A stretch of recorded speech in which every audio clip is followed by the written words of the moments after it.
I'm Kristen. And welcome to Growing Up ABC.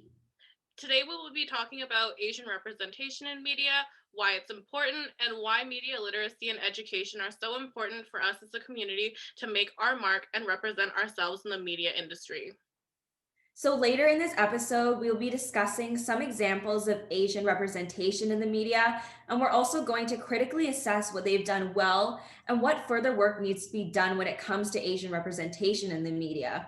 So, it's really important that we discuss this because through this platform, we hope to challenge the status quo and to create discourse that may be in opposition to dominant narratives. We also really hope to empower other young people to talk back to long established trends in the media that work to exclude Asians. And we hope to empower people to engage with these issues and concerns that shape Asian people's daily experiences. So, through this platform, we really are aiming to create a collectivity where we can establish open ended cultural encounters and create a safe space for people to exchange their thoughts and ideas. With technological advancements and new ways to educate ourselves, it's actually never been easier to take content creation into our own hands. Media literacy allows for us to understand how to use technology and to insert ourselves into social conversations that are important. Also, television and movies are not the only way to share your voice anymore. There are also many successful content creators on Instagram and YouTube, and we're kind of even seeing this collaboration between television and social media recently.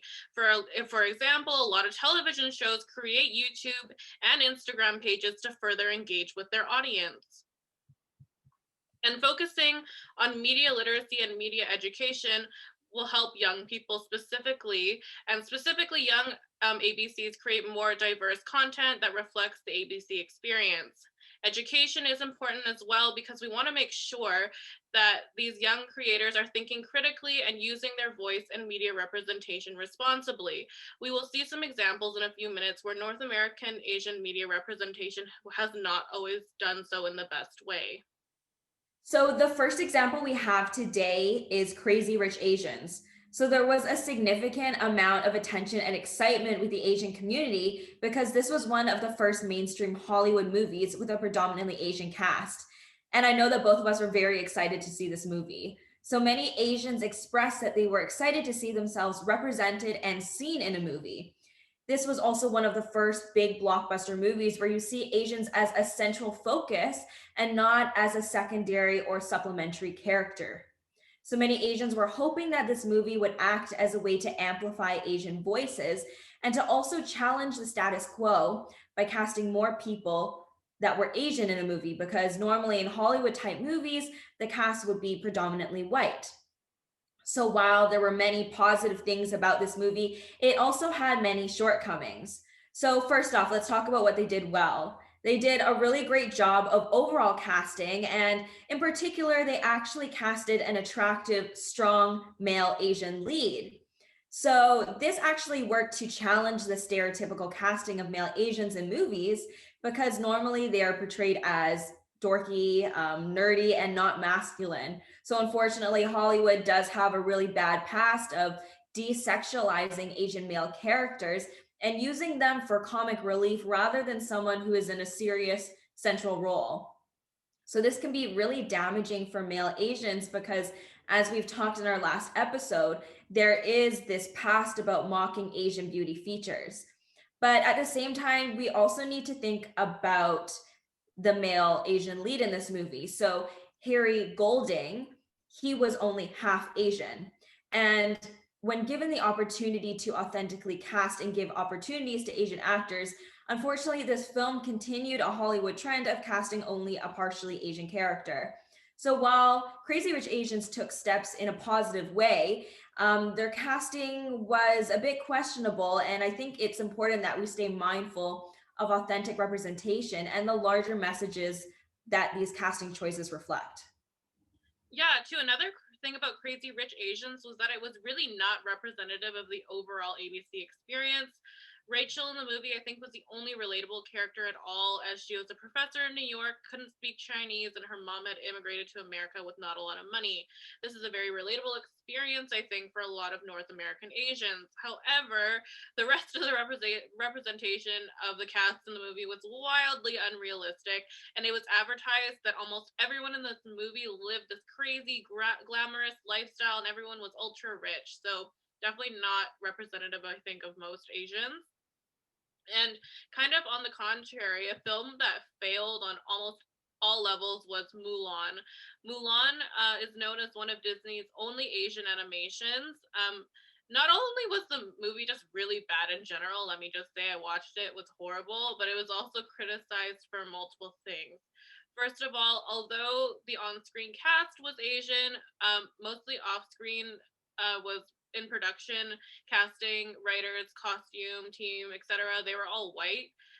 Another thing that went really wrong with Mulan is that they actually filmed in China, pretty close to where the Uyghur concentration camps are being held in China. So, for those who don't know, China is holding Uyghur Chinese people in concentration camps. The Uyghurs practice Islam, and the Chinese government is trying to re educate them against Islam. This is a human rights violation and is very comparable to what the Nazis did in Germany. So, while trying to promote people of color's voices, we really want to make sure that we're doing so in a way that does not support people who oppress them. So filming so close to where something so horrific is going on is also very inappropriate and shows support for something so disgusting. Yeah, so while on screen representation is important, it's also equally important to think about who is working behind the scenes in the production team. So we have to critically think about who is behind the telling of these stories and what that means when it comes to Asian representation in media.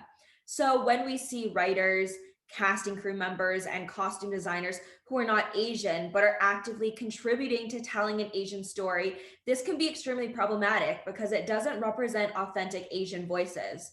So, for example, a white person may not understand the importance and the history behind cultural details in clothing.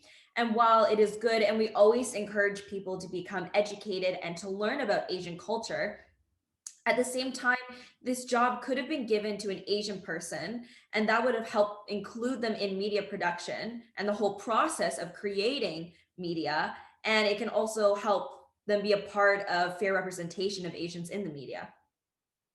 Yes, and specifically on representation in childhood, Amanda and I never really had any cartoons or animations that we could relate to.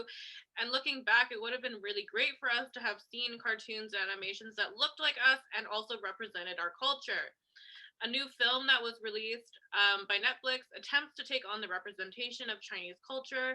It's Over the Moon. It's on Netflix. While it's not perfect, it is the first time that I personally have seen an animation pretty accurately represent my culture.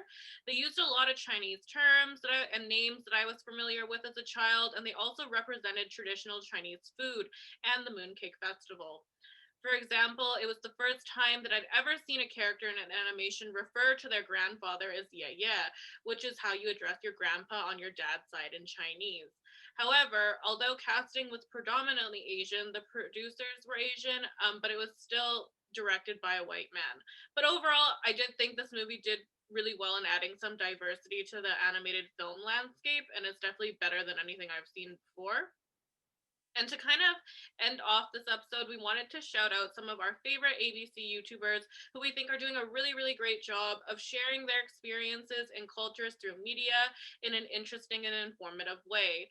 A part of supporting the Asian community and Asian created content is by sharing and supporting each other.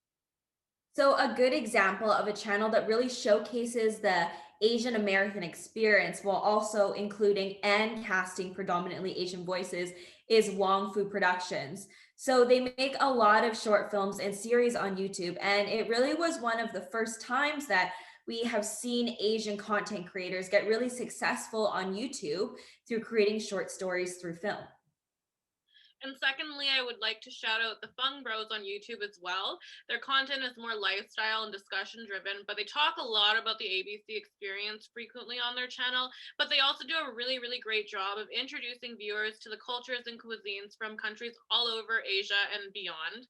I really appreciate that when they do focus on a specific country in an episode on their channel, they really make sure that they bring in a guest from a show to the show that's from the country that they're talking about, so that that country is accurately represented. Right. So, what we've talked about today in our past episodes, we really want to drive home this point about encouraging people to recognize the issues that are going on in mainstream media and to help people engage in practices that work towards more Asian representation in the media, because this is really important. And it's even more important to become media literate because it helps us critically think about the social and political factors and consequences that relate to media. So, media literacy also helps people take steps in becoming media creators themselves. So if you are not happy with what you're seeing on TV or who you are seeing on TV, you can take steps to create your own media and to share your own voice, because your voice and what you have to say is important. So thank you so much for watching. It has been great chatting with you all, and we hope that you continue this conversation with others in your community as well. Bye. Thanks for watching.